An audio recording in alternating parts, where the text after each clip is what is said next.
So let's talk about Bitcoin as virtual gold.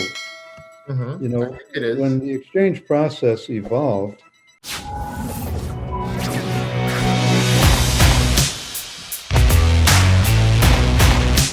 There's been a revolution in payment,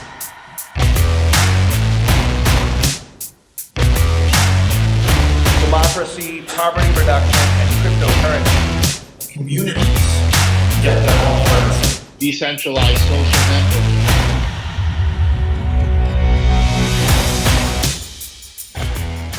to get back to your double spending problem, within a credit clearing exchange, that isn't a problem because within a credit clearing exchange, the credits are always on the ledger. They can't be taken off the ledger and go to some uh, some offshore haven where you can hide them out. Uh, if a fraudulent or improper transaction is detected, that ledger entry can be reversed. And we're talking about continual participation. Bad actors will be expelled from the association if they repeatedly violate the agreement. So wait, so that's So, very interesting. I want to ask about that because everything you've been saying until now, it seems that cryptocurrency was invented as a response to having to trust, as we said, these auditors and these rating agencies. And the people said, no, we want the people's ledger. We want something that is accessible at a moment's notice. If you're sending me Bitcoin, I want to know that you have that balance, that amount to send. And when you send it to me, it has to be on chain, as we say. We don't necessarily give a lot of credit to off-chain transactions. The large ones are settled in on-chain transactions. So, but now you've mentioned something in your vision that is different than the cryptocurrency space. In the cryptocurrency space, there is no reversal of transactions, and there is also no association or gatekeeper that can kick you out and confiscate your credit or your money. There is only individual decisions based on if I want to make a transaction with you or not. And so who is going to decide to kick somebody out of essentially the association? I'm just curious because with Intercoin, there's sort of this, we're serving communities. So there is a governance idea that someone may be demoted or the community may not want somebody to move all their money out. They have capital controls. So there is a bit of a tug of war, but it has to have clear rules. Who decides if someone is part of the exchange or not part of the exchange, and who can decide that they get kicked out of the exchange? well, it's all part of the agreement. In my most recent book, The End of Money and the Future of Civilization, I have a model agreement for credit clearing exchange.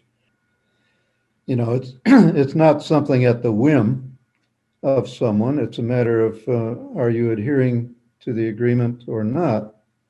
And if you're not, then there are consequences. But basically, what I see as the Bitcoin phenomenon, it was an attempt to deal with this impersonal, centralized monetary system by reverting to commodity money.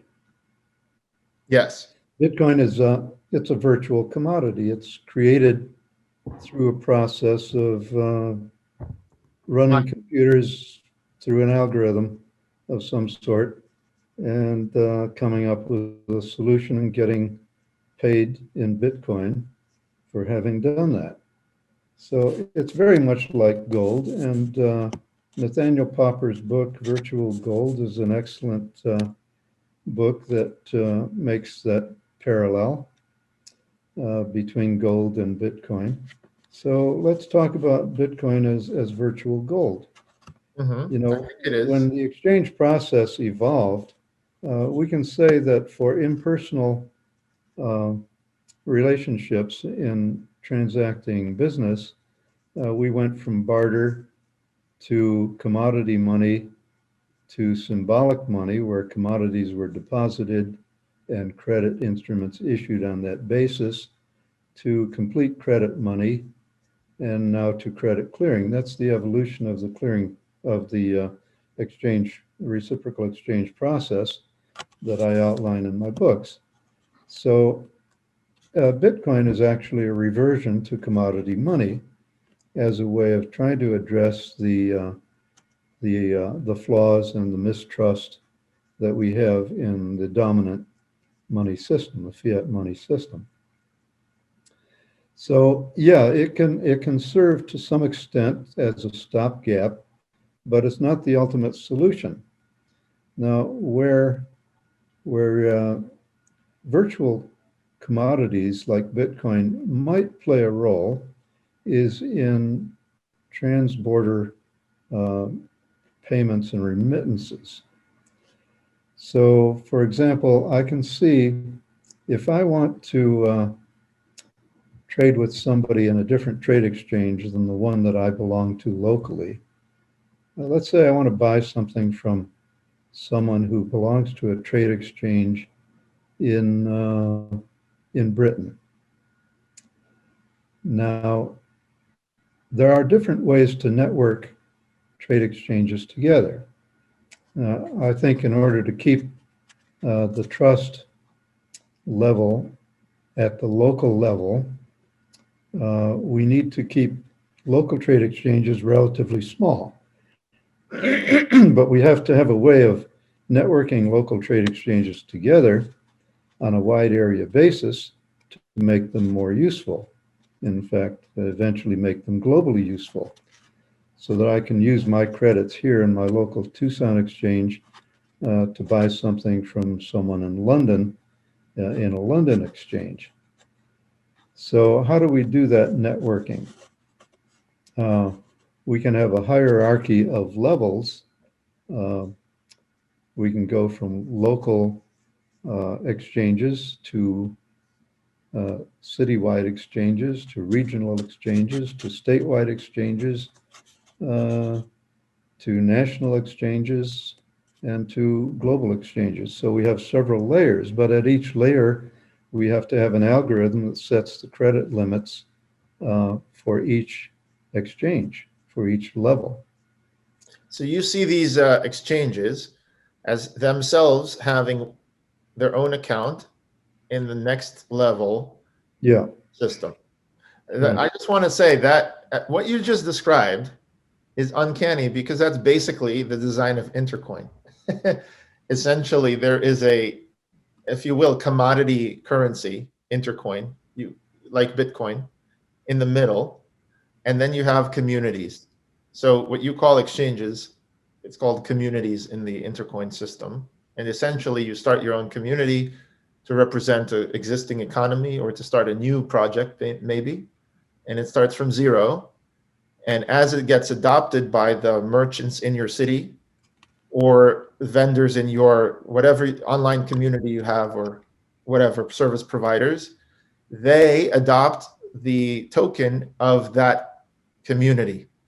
I think it's almost the same as long as your exchange, your credit clearing exchange, what you've been saying, has one ledger shared among everybody, and it has one unit of account. So whatever that unit of account is, that token of that credit exchange, that's essentially Intercoin. Communities on the one level, and then between communities you have, we only have two levels. We don't have cities, states, etc. We just have the community that decides their monetary policy together, where they decide how to operate their community within. And then we have the intercoin, like the internet, and it's designed like the internet, basically local area networks. And then you have the internet. Same here, you have the local communities and you have the intercoin. And essentially that's, the idea is that the intercoin is used to settle between communities their debts, and within the community, the debts are settled in the local coin.